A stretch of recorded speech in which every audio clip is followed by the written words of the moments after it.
السلام علیکم ورحمۃ اللہ وبرکاتہ۔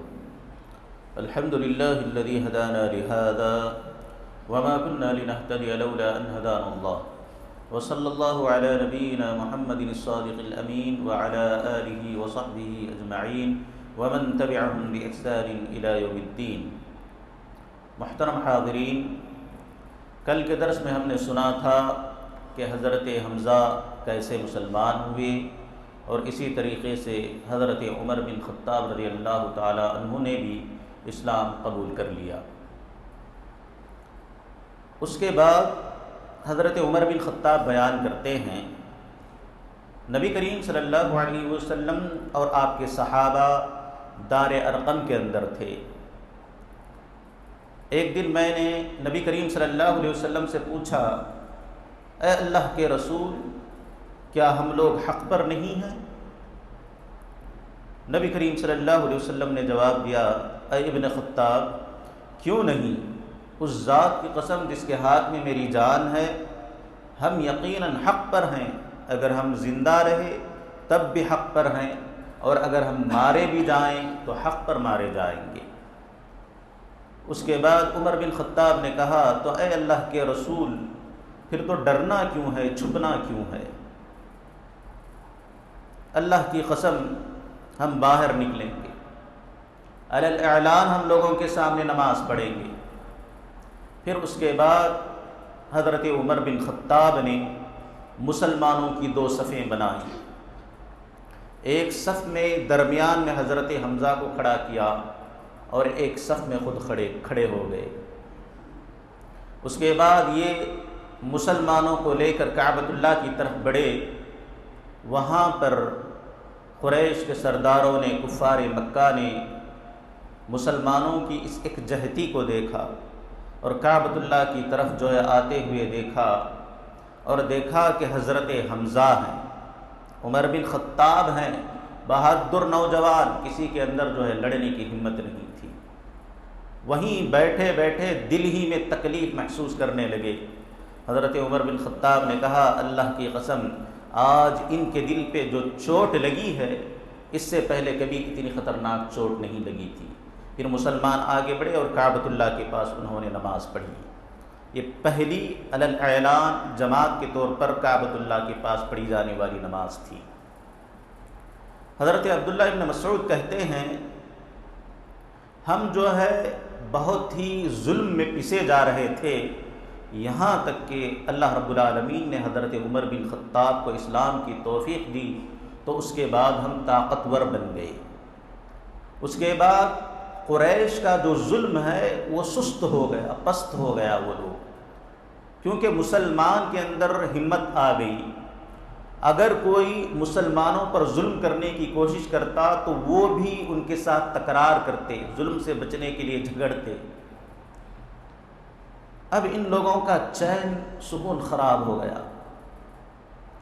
قریش نے سوچا، کفار مکہ نے سوچا کہ ہم نے تو یہ سوچا تھا کہ ظلم و ستم کے ذریعے سے ان کو روکا جا سکتا ہے، لیکن اس کا تو الٹا اثر ہو رہا ہے۔ حمزہ بھی مسلمان ہو گیا، عمر بن خطاب بھی مسلمان ہو گیا، لہٰذا یہ لوگ ایک الگ طریقے سے سوچنے لگے۔ انہوں نے اب ایک نیا پلان بنایا، سوچا کہ کیا کیا جائے۔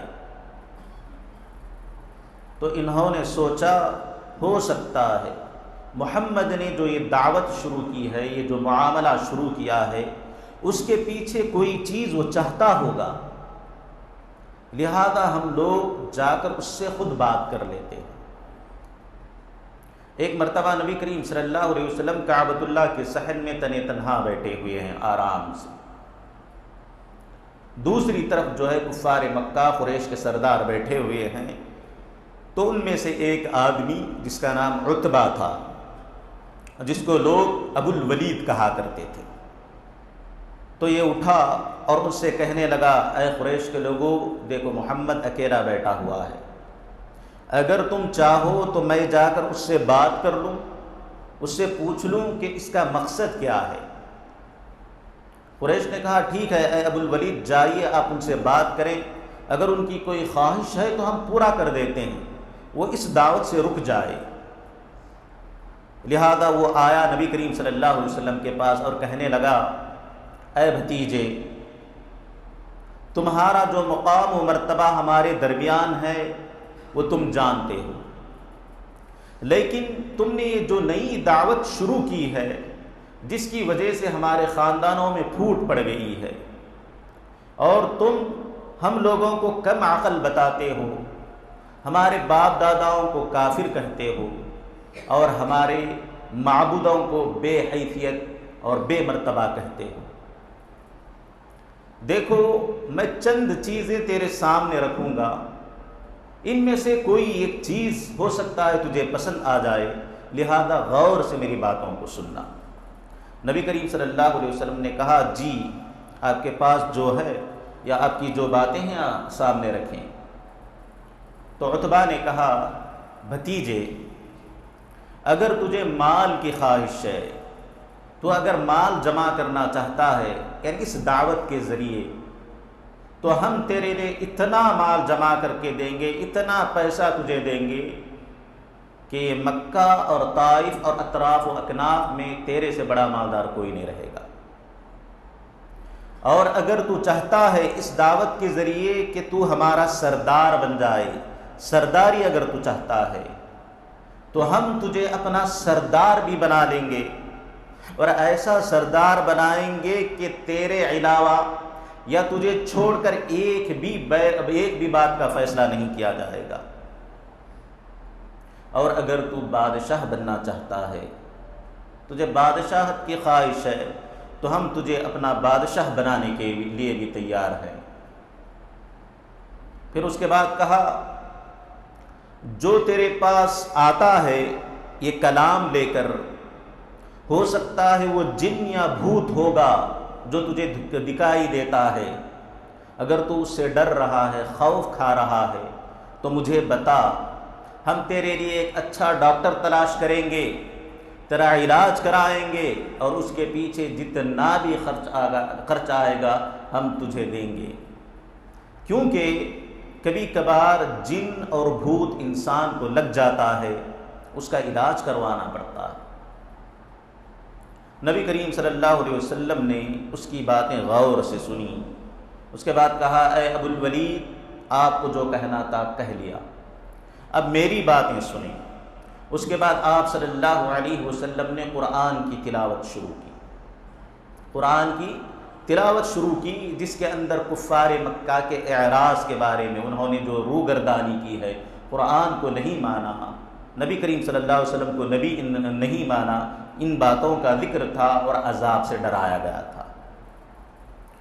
ادھر نبی کریم صلی اللہ علیہ وسلم قرآن کی تلاوت کیے جا رہے ہیں، اور دوسری طرف ابو الولید جو ہے پیچھے کی طرف اپنے ہاتھوں کو ٹیک لگائے غور سے سنا جا رہا ہے، یہاں تک کہ ان آیتوں میں سجدہ آ گیا، سجدہ تلاوت۔ نبی کریم صلی اللہ علیہ وسلم نے سجدہ کیا۔ اس کے بعد ابو الولید سے کہا کہ اے ابو الولید، مجھے جو کہنا تھا میں نے آپ کو سنا دیا، لہذا آپ چلے جائیں۔ عتبہ وہاں سے اٹھا اور اپنے ساتھیوں کے پاس آیا۔ قریش جو ہے جلدی جلدی شوق سے کہ کیا خبر لائے ہیں، ہو سکتا ہے محمد نے کوئی بات مان لی ہو۔ آگے بڑے پوچھا، اے ابو الولید، کیا بات ہے؟ کیا محمد نے کوئی آفر قبول کیا، کسی بات کو مانا ہے؟ تو عتبہ نے کہا، اے قریش کے لوگوں، میرا ایک مشورہ ہے، میری ایک رائے یہ ہے کہ محمد کو اس کے حال پر چھوڑ دو۔ اللہ کی قسم، اس نے مجھے ایسا کلام سنایا ہے، ایسی بہترین باتیں سنائی ہیں، اس سے پہلے میں نے اس طرح کی باتیں اپنی زندگی میں کبھی نہیں سنی۔ اور سنو، جہاں تک میرا خیال ہے، اگر تم محمد کو قتل کرو گے تو کوئی دوسرا تم کو قتل کرے گا، یعنی اللہ کا عذاب تم پر آ سکتا ہے، اسی لیے محمد کے معاملے میں نہ پڑو۔ اور یاد رکھو، اگر وہ عرب پر غالب بھی آ جائے تو اس میں تمہارے لیے ہی عزت ہے، کیونکہ وہ تمہارا ہی نام روشن کرے گا، اسی لیے اس کے بیچ میں نہ پڑو۔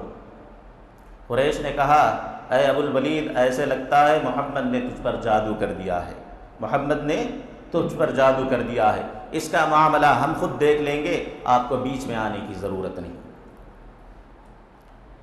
اس کے بعد دوسری طرف ابو طالب، انہوں نے دیکھا کہ دن بدن قریش کے مظالم نبی کریم صلی اللہ علیہ وسلم پر بھی بڑھتے جا رہے ہیں اور مسلمانوں پر بھی بڑھتے جا رہے ہیں، تو ابو طالب کو جو ہے خدشہ لاحق ہوا، ڈر لاحق ہوا کہ کہیں یہ لوگ سچ مچ میں محمد کو قتل نہ کر ڈالے۔ اسی لیے ابو طالب نے اپنے دو خاندانوں کو بلایا، بنو ہاشم اور بنو مطلب، ان دونوں کو بلا کر کہا کہ دیکھو محمد کوئی دوسرا آدمی نہیں ہے، محمد میرا بھتیجا ہے، ہمارے خاندان کا ہے وہ، لہذا ہم سب اس کی حفاظت کریں گے اور اس کی حمایت کریں گے، قتل کر ہونے سے اس کو بچائیں گے ہم لوگ۔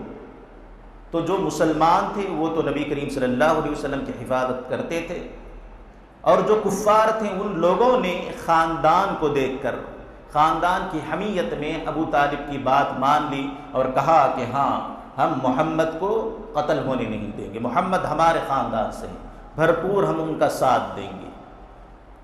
جب قریش کو یہ بات معلوم ہوئی، دوسرے قبائل کو اور کفار کو یہ بات معلوم ہوئی، اور پریشان ہو گئے کہ پہلے تو صرف ابو طالب کا سپورٹ تھا جس کی وجہ سے ہم اتنا پیچھے ہٹ رہے تھے، اب یہ دو خاندان بھی بیچ میں آ گئے ہیں محمد کی حفاظت کے لیے، لہذا ان لوگوں نے آپس میں مل کر ایک مشورہ کیا، یہ سارے مل کر ایک دستاویز انہوں نے بنائی، بائیکاٹ کی دستاویز۔ انہوں نے اس دستاویز کے اندر لکھا کہ یہ دو قبیلے بنو ہاشم اور بنو مطلب جس نے نبی کریم صلی اللہ علیہ وسلم کی حفاظت کی ذمہ داری لی ہے، ہم ان لوگوں سے ملاقات کرنا بند کر دیں گے، ہم ان سے شادیاں کرنا بند کر دیں گے، نہ ان سے کوئی چیز خریدی جائے گی، نہ ان کو کوئی چیز بیچی جائے گی، نہ ان کے گھروں میں جایا جائے گا، نہ ان کو بازاروں میں آنے دیا جائے گا، نہ ان سے بات چیت کی جائے گی، نہ ان کے چہرے دیکھے جائیں گے۔ سارے لوگ اس بات پر متفق ہو گئے اور ایک دستاویز لکھ کر کعبۃ اللہ کے اندر انہوں نے لٹکا دی تاکہ سب کو پتہ چلے۔ اب سارے لوگ اس دستاویز پر عمل کرنے لگے، تو ادھر ابو طالب مجبور ہو کر اپنے دونوں خاندانوں کو، بنو ہاشم اور بنو مطلب اور نبی کریم صلی اللہ علیہ وسلم کو اور مسلمانوں کو لے کر ابو قبیس نامی ایک پہاڑ ہے، اس پہاڑ کے پاس ایک گھاٹی تھی، اس گھاٹی میں چلے گئے، مطلب ایک کھلا میدان تھا پہاڑوں کے درمیان، تو وہاں پر چلے گئے۔ کیونکہ یہاں پر ان کو نہ گھر سے نکلنے دیا جا رہا ہے، نہ ان کو آزادی سے گھومنے دیا جا رہا ہے، اسی لیے ابو طالب وہاں پر جا کر بس گئے۔ اب جتنے دن ان کی روزی تھی چلی، کھانا پینا تھا چلا، اس کے بعد رزق کی ایسی تنگی آئی کہ اللہ اکبر، گھاٹی کے اندر جو لوگ تھے وہ پتے کھانے پر مجبور ہو گئے، ادھر ادھر جو چمڑا ملتا تھا وہ چمڑا چوسنے پر مجبور ہو گئے، اور آتا ہے کہ کئی لوگوں نے نعوذ باللہ گوبر تک کھا لیا اپنی بھوک مٹانے کے لیے۔ رات میں اس گھاٹی کے اندر جو عورتیں تھیں، جو بچے تھے، بھوک کی وجہ سے جو بل بلاتے تھے، روتے تھے، ان کی چیخیں مکہ والوں کو سنائی دیتی تھی، لیکن شاید ہی کوئی ہو جو ان پر رحم کرے۔ کچھ لوگ تھے جو رشتہ داری کو نبھانے کے لیے اپنی نرم دلی کا اظہار کرتے ہوئے چھپے طور پر کچھ کھانا بنو ہاشم کو یا بنو مطلب کو گھاٹی میں بھیج دیا کرتے تھے۔ بہرحال 3 سال تک گھاٹی کے اندر مسلمان ہو، کفار ہو، بنو ہاشم اور بنو مطلب کے سب لوگوں نے سہا اس کو۔ 3 سال تک بڑی محنت، بڑی مشقت کے دن انہوں نے گزارے۔ 3 سال جب مکمل ہو گئے، قریش کے اندر کچھ لوگ تھے مکہ کے اندر ابھی جن کے اندر دل زندہ تھا، وہ لوگ شروع ہی سے اس بائیکاٹ کے مخالف تھے، لیکن چونکہ بائیکاٹ کرنے والوں کی تعداد بہت زیادہ تھی، اسی لیے ان کے پیچھے یہ بھی ہو گئے تھے۔ انہوں نے رات میں بچوں کی آوازیں سنی، عورتوں کی آوازیں سنی، ان کے حال کے متعلق سنا کہ پتے کھائے جا رہے ہیں، گوبر کھایا جا رہا ہے، ان کو بڑا ترس آیا، لہذا کچھ اچھے لوگ تیار ہو گئے اور انہوں نے ارادہ کر لیا کہ ہم جو ہے اس عہد کو پھاڑ دیتے ہیں۔ یہ بڑے ظلم والا عہد ہے۔ یہ کیسے ہو سکتا ہے کہ ہم تو اپنے گھروں میں اچھے اچھے کھانے کھائیں اور ہمارے دوسرے بھائی جو ہے بھوکے رہیں، چلاتے رہیں، ہم تو آرام کی نیند سوئیں اور ان کو کچھ نصیب نہ ہو۔ لہذا یہ سب کے سب تیار ہو گئے۔ دوسرے دن کعبۃ اللہ کے پاس یہ پہنچے اس کو پھاڑنے کے لیے۔ وہاں پر ابو جہل اور اس کے ساتھی پہلے سے موجود تھے، لہذا انہوں نے پھاڑنے سے منع کر دیا۔ دونوں کے درمیان تکرار شروع ہوئی۔ اتنے میں ابو طالب اپنی گھاٹی سے نکل کر آئے، وہاں پر لوگوں کو جھگڑتے ہوئے دیکھا تو کہنے لگے کہ دیکھو جس بات پر تم جھگڑ رہے ہو اس کے تعلق سے میرے بھتیجے نے مجھے بتایا ہے کہ وہ صحیفہ یا وہ دستاویز اس پر اللہ رب العالمین نے رات میں کیڑے بھیج دیے ہیں، اور ان کیڑوں نے اس ظلم والی دستاویز کو کھا لیا ہے اور صرف اس میں اللہ رب العالمین کا نام باقی ہے۔ قریش کے لوگوں نے جب یہ سنا تو تعجب کرنے لگے۔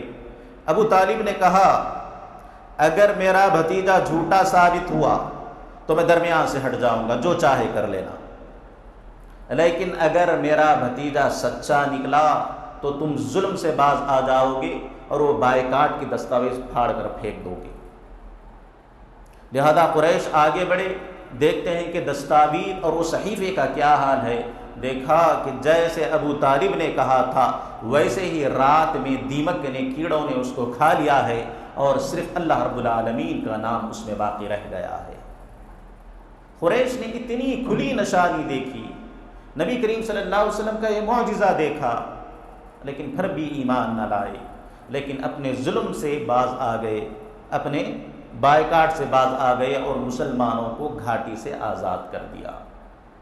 میرے محترم بھائیوں، یہ نبوت کے 10ویں سال کا واقعہ ہے، یعنی 3 سال نبوت کا، 7واں سال، 8واں سال، 9واں سال مسلمان جو ہے گھاٹی میں رہے۔ نبوت کے 10ویں سال محرم کے مہینے میں یہ صحیفہ چاک ہوا، دیمک نے اس کو کھا لیا اور مسلمان گھاٹی سے نکالے گئے۔ آج کے لیے اتنا کافی ہے، انشاءاللہ آگے کی سیرت اگلے دروس میں ہم جانتے ہیں۔ اللہ رب العالمین سے دعا ہے کہ اللہ رب العالمین ہمیں نبی کریم صلی اللہ علیہ وسلم پر حقیقی دل سے ایمان لانے والا بنائے اور آپ کے معجزات کو تسلیم کرتے ہوئے آپ کی سچائی پر ایمان لانے والا بنائے، اور اسی طرح جو عمل کرنے کی باتیں ہیں اس پر عمل کرنے کی توفیق نیک عنایت فرمائے۔ آمین ثم آمین یا رب العالمین۔ السلام علیکم ورحمۃ اللہ وبرکاتہ۔